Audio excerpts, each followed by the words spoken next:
I mean, that sounded good.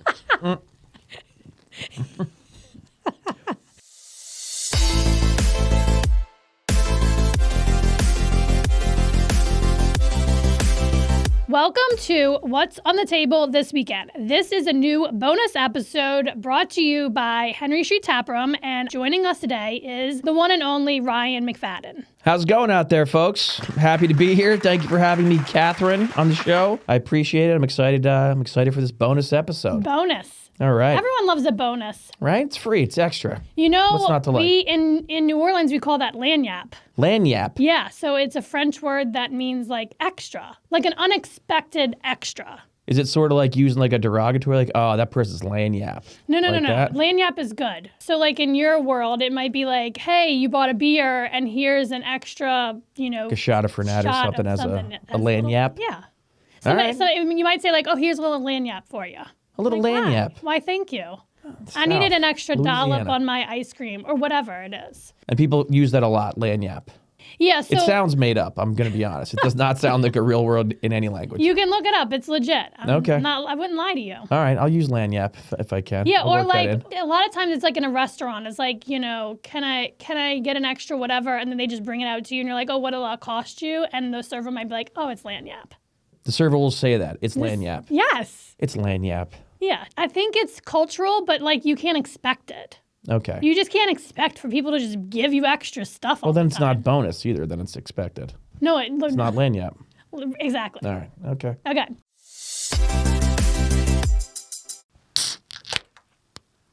I mean, that sounded good. It tastes delicious. I may have spilled it all over myself, but I'm happy to be drinking it. You're a little sloppy. It got shaken up. I walked up here. Oh, God, that is good, though. Look at that frothy head on this thing. All right, what is this?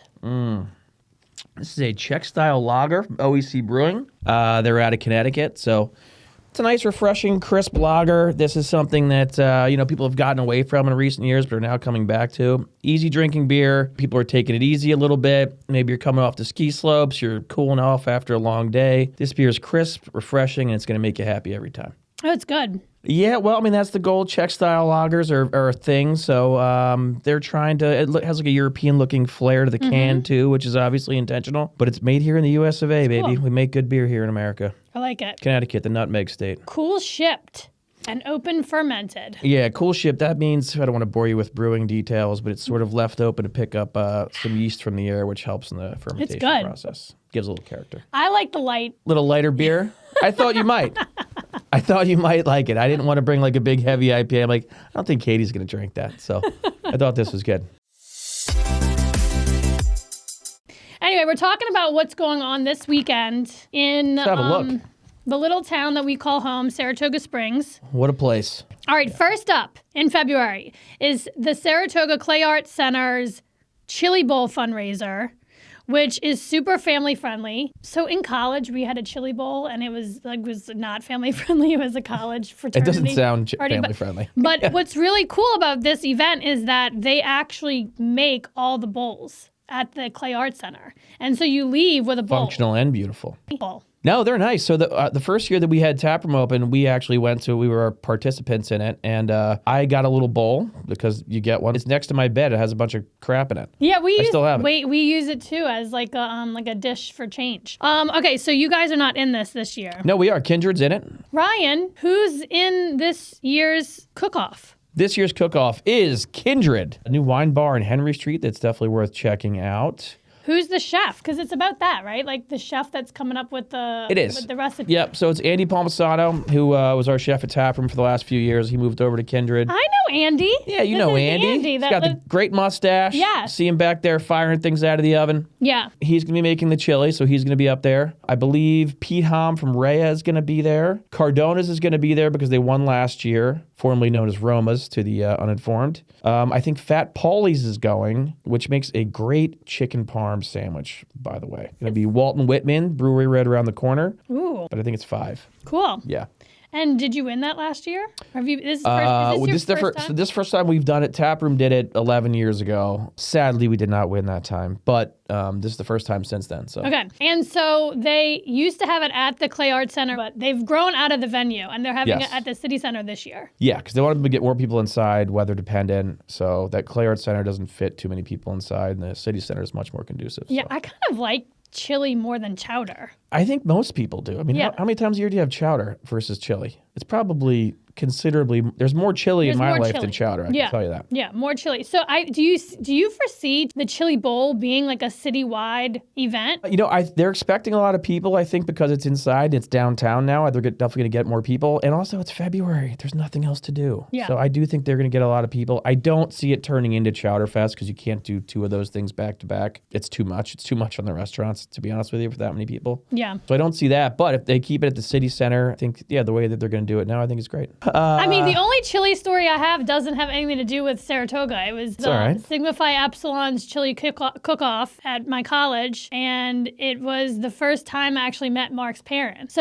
This sounds like a good story. Okay, so it's a chili cook-off. It's all the Sigma Phi Epsilon fraternity. It's like their fundraiser. Okay. And so, everybody can like enter a team. And so I was on a team with another friend of ours, brother, and our chili name, I was so proud of it, was I'm Dreaming of a White Chicken Chili. Okay. It was so good. And it should have won. And it didn't even place. And I was pissed. It didn't even place? I was pissed. And so at the time, I was very hungover because it was on a Sunday that they did this chili cook-off. I'm in college. Yeah. And I'm definitely like Katie Willis in this point in my life. Like this is pre-Catherine. This is seriously Catherine. So I was very upset that we didn't place or win. And I had a water bottle in my hand. So I threw it. And I was like, this is bullshit. And in front of everybody. And I wasn't embarrassed. I was just causing a scene. Did the water bottle hit somebody? No. It was just like one of those things like, okay, this is just a fundraiser, Katie, relax.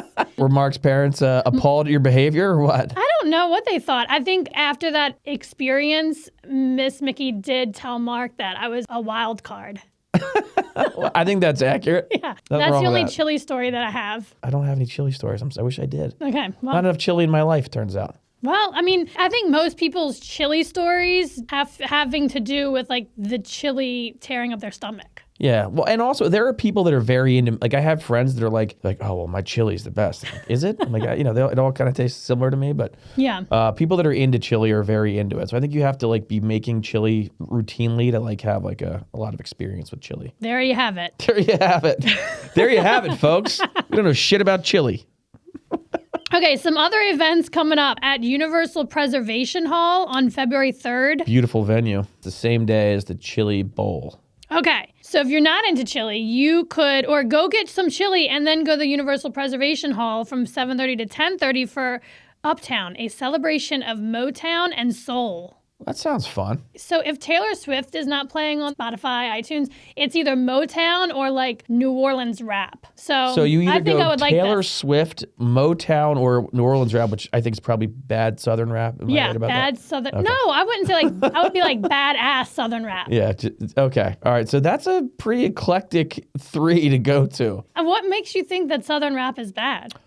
I mean, I'm just thinking about like Juvenile and stuff like that from like when I was Master in college. P? Yeah, like that's like Lil Wayne? Exactly. Yeah, is that not bad? Do I have that wrong? I mean, the words aren't great. Oh, you mean like yeah. like explicit, not bad as in like not good. Do you know what I mean? Like when you said bad? I meant not good at first, in my opinion.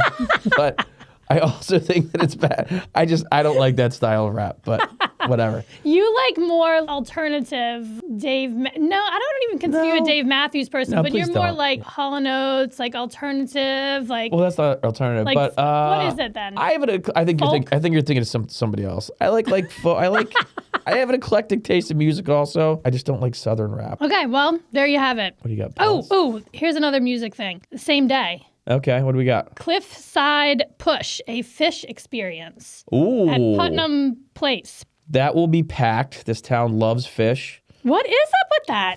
The Phish lovingness of the Yeah, of the town? because I think one of the singers is like just a big Saratoga fan. Yeah, well, he's a big Saratoga fan / he got in trouble here and wasn't allowed to leave the county for a while, so lived in Saratoga for about 6 months. Oh, I didn't know that. Yeah, I think Trey, I think he's sober now actually, but he was, I think on heroin at the time. This is like early 2000s, and I think he lived above Starbucks because he wasn't allowed to leave. Wow. But, I mean, they're based in Vermont. We're close. I think they like playing at SPAC. At least they used to. They don't really come up anymore. They are fun to go to, but any kind of like fishy jam band that goes to Putnam Den, one, the whole service industry goes, and two, this town just fully supports anything like that. So that will be a fun night, I bet, and a very busy night for Putnam Place. So I do have to take this opportunity to talk about how good brunch is at Kindred. And Thank you. I'm not just saying this because we're friends and neighbors, but It's good, right? we went right when you first started. I got the fried chicken Benny. What'd you think? It was awesome. It was great, right? It must be chicken thighs. It is chicken Fried breast. chicken thighs, yeah. Yeah, a little more tender. Yeah.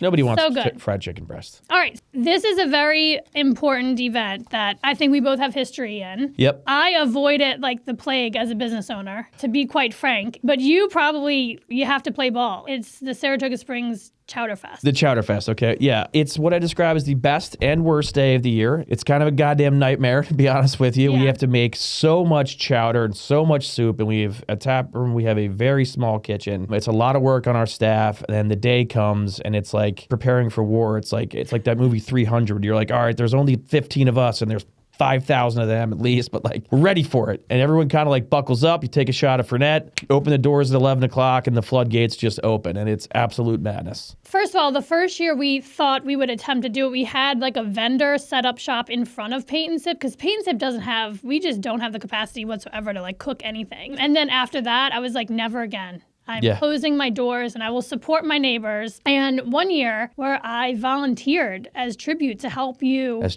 serve chowder. Yes. Yeah. And I don't know what I was thinking. I'm never going to do it again. Big mistake. Don't ask me. I don't blame you. Yeah. Well, first of all, misery. it's often 6 degrees outside, so you're outside for 4 hours. I like to plan it so that we run out of chowder at about 3 o'clock because that's about how long you want to be outside. That's 4 hours. It technically goes till 4. It's brutally cold. You're standing out there. You're saying the same thing to every person that walks up for 4 hours. Yeah. What kind of chowder is it? What kind of chowder? It's this, and then you say, you try to be charming to everybody. As the day goes on, you're running out of steam and you're getting cold, and people are getting cold. People are getting more drunk as the day goes on. The first best part is when the serving of chowder is over, but that is far from the end of Chowder Fest. Then you walk inside, if you can even get in there, and it's just absolute mayhem. Everybody's drunk. I mean, we don't have a lot of issues at our bar almost ever. Like, we almost never have fights. We're not, that's not what we are. We're an adult bar, I like to tell people. We do get a different crowd. A lot of the locals, they come early and they get out. So we get people that, they're not used to being in town. They come from somewhere else. So once in a while, we'll have an issue. The only time we've ever hired security was for Chowder Fest, which was really? odd I didn't for even us. realize you did that. We don't anymore. There was a couple years there where it got a little squirrely, but it's been fine the last few years, actually. And will Henry Street be blocked off? It's always sort of Yes. like up in the air whether we can get it blocked off or not. Yep, they're going to block it off this year. Shout out to Connie, Discover Saratoga. She does a great job putting the event together. It is a massive event. She is the real MVP. She is. And she's very good at like chasing down the paperwork from everybody and organizing the whole thing. And But yeah, they are going to shut it down. I don't know if we're getting a band this year. Usually there's a band. EQX will often broadcast from the block, which is fun. Jeff Morad, sometimes he lets you jump on the radio and talk a little bit. We usually try to go down there and feed him some beers, keep him happy. But it's a great day. It's the best and worst day of the year, as I say. It's the best business day. It's, twice what our usual Saturday is, at least. The bartenders make a mint. Everybody works very hard, but then they're rewarded for it. So, and then we close Sunday for Super Bowl Sunday, let everyone take a break, watch Super Bowl, decompress. And you're not a football bar. Like, people don't go there to watch football. No one's going to tap room to watch Super Bowl. Yeah. So tips for people who have never been to Chowder Fest, who are coming to Chowder Fest. I have a couple of tips. Okay. Don't expect to get like a sit-down meal anywhere. No, people call us for reservations, and I tell them, I'm like, just so you know, this might not be the night to do that. Right. We had one night, this poor couple, they had never been to taproom. They were very sweet. They were in their 60s. And these two brothers were fighting. They turned out to be cops, actually, off duty, not from around here. And people were like, they're like trying to enjoy their food. And this guy's getting like punched into the woman's lap. And I'm like, what are you guys doing? And And I threatened to call the cops on the guy, and he stands up. First of all, it was like RoboCop. He stood up, and I was like, well, I'm not kicking this guy out of here. He could throw me out the window if he wanted. And then he's like, I am a cop. And I was like, well, shit. What do I do now? Why are you acting like this? Please, act like a cop for a second. These people are out to dinner. But yeah, no, I go out of my way to tell people, like, this is not going to be a normal night. Yeah. Maybe skip this Saturday if you're expecting like a nice night out. Yeah, I don't think of Chowder Fest as like a family-friendly environment. It is early. Early, maybe. You got to go early. Yeah. Yeah. And even then, you're not getting like a sit-down meal. I mean, people are just they're drinking. Yeah, and every place is packed. I mean, if you go out right away at noon, I'd say at Tap Room, you can get a table and get some food if you're with your kids. But after 2, I wouldn't recommend it. Yeah. Yeah. So do you have any other tips? My tips would just be, it depends what you're looking for, but go out early. I would say if I was not working on Chowder Fest, which I've never experienced, but I would probably go to 5 places, and then I would find a place in a bar like Henry Street Tap Room or Kindred and hunker down and get some space and reserve it. So if you're with a bunch of friends, go to a place, hunker down, get yourself a spot because it's going to be hard to get a spot later. Yeah, And make it like find a home base. Find a home base. So go try some chowder. How much soup are you going to eat? You're not going to try 30 chowders, or maybe you are. I don't know, but I wouldn't. Go to 5 or 6 spots that you want to go to. Find some place to hunker down and hang out. It is a fun day, and it's February. It's winter in upstate New York. There's nothing else to do that day. There is something to do. So there are some really serious Chowder Fest goers, and they're they're going to vote because it is a competition. So I think at the end you go and you pass in your ballot or whatever at the city center. Yep. And there is a winner that comes out of this. And there are those people who are like, Ryan, this wasn't so good. And sometimes like they want to tell you right then and there. And I'm like, I don't give a fuck. Like, get on, move on. You gave me your money. You got your fucking chowder. On you go. So that's very true. So we there's some pride in it. Like, we won it the last 2 years. Okay. I didn't know that. So we won it the last 2 years, which was great in like a big dog section 2 of servings. They break it down by how many servings you did. So we have like a lot to live up to this year. How many servings do you? So they break it down by between 2,000 and 3,000 servings, 3,000 and 4,000 servings, 4,000 and 5,000 servings, which is like druthers. I think probably alone up in that category. But we did, I think, 2,400 servings or something like that. Damn. But we won the last 2 years, which is funny because then you have to go up and receive the award, and now you've been like sort of drinking and handing out chowder all day, and you're like, wait, what? And then you have to go receive an award up there. But there is a lot of pride in it, and our chefs really work really hard to make it good. For us, really, that day, the chowder's like, it's fine.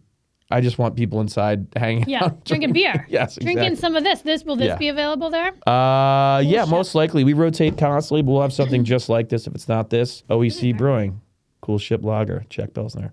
So I have a really funny story that I think about a lot because, well, not a lot, but I just like, it's one of those memories that I have about you and Sonia. And it was when I was hugely pregnant for Posey. And we went to the Saratoga Senior Center's fundraiser at the polo fields at the time. Yes, right. And it was models, mingling, and more. Yeah. And so you Good memory. and Sonia and Mark were drinking, and I was sober because I was very pregnant. So it was May 31st, I remember, and Posey was born June 2nd. So it was like, I was very pregnant. Right before. Yeah, very pregnant. And I remember that was the day that y'all told us that you were moving forward with adopting. Yeah. Yeah, and I was like, oh my God. And y'all were like, well, we don't know how long it's going to take or how long it's going to last. I was like, it could take 2 years. I'm like, y'all are going to have a baby next weekend because, you know, I'm like, no one is going to like overlook you in a binder of people to choose like who you want your kid to go to. Right? Yeah. I was so excited. And it was very shortly after you got word that you were going to get a baby. It was much more shortly after than we had anticipated by a lot. Yeah. And all of a sudden they were like, oh yeah, you have a baby coming. She's due in a month. I was like, what? I was like, I thought it was going to take 2 years. It all happened quick. Yeah, it was a very exciting time. It certainly was. Yeah, it feels like it was a million years ago now. Yeah. But yeah. I just remember being so happy. I'm like, oh my God, this is great. We're manifesting these kids are going to be best friends. And now look, they're hanging out right now. They are. They're little buddies. They it's great. are besties. They're still buddies. Yeah. So that's one of my favorite stories. No pressure, Ryan. I know. Yours is like heartfelt about babies and adoption. I'm like trying to think of like nights we went out and things like that. So here's one that jumps into my mind real quick is, do you remember when we had the bike gang? Oh, yeah. The bike gang that was a short-lived bike. This was pre-kids. I think the point of the bike gang was basically just to ride bikes around town and drink. We wanted to be friends. Like, we wanted friends. Yeah, we're like, we were new to town. And we wanted to do something that didn't revolve around drinking. We wanted to be active. Yes. Yes. Okay. And we were riding the bikes up by Skidmore, and I think was one of your friends. It was the first night of the bike gang, and he hit a curb and flew about 30 yards and broke his shoulder. And it was like, I think that was the end of the bike gang. I think it was a one-day event. I'm not trying to laugh. Do you know what I'm talking about? Yes, I can't remember what his name was. It was someone that worked with Mark. Yes. But it was like, yeah, we're the bike gang. And then half an hour later, the bike gang was in. I don't think we ever rode again. I think the bike gang ended that day. That was just first thinking. It was so dramatic. Because he was really hurt. Like, it wasn't like he scraped his knee. It was like, oh, shit. Yes. He didn't see the curb, and he was going very fast. So yeah, I think Mark took him to the hospital, and anyway, the bike gang was short lived. R.I.P. And the rest gang. of us went to the tap room and finished drinking. Yeah, and I hope he's okay. I don't know. Sure. Remember even what he looks like. I'm sure he's fine. Yeah. Shoulder might not be, but anyway. We had a lot of fun times before kids. Yeah. And now that's just a different kind of fun, but yeah. It is a different kind of fun. I can't drink like that. I don't even think I can ride a bike. Oh my God. Well, this was fun. Thank you so much for being here. Hey, thank you for having me. It was great. This is fun. It was a lot of fun. Thanks. I hope you enjoyed this bonus episode, What's on the Table, brought to you by Henry She Tap Room. I'm going to last cheers, last toast. Cheers. Supposed to do this thing? Yeah, you always bless the bar. That's good. That'll make your Monday go off right. Thank you for listening to this podcast. And if you want to connect with me, slide into my DMs on Instagram. My handle is Catherine Hover.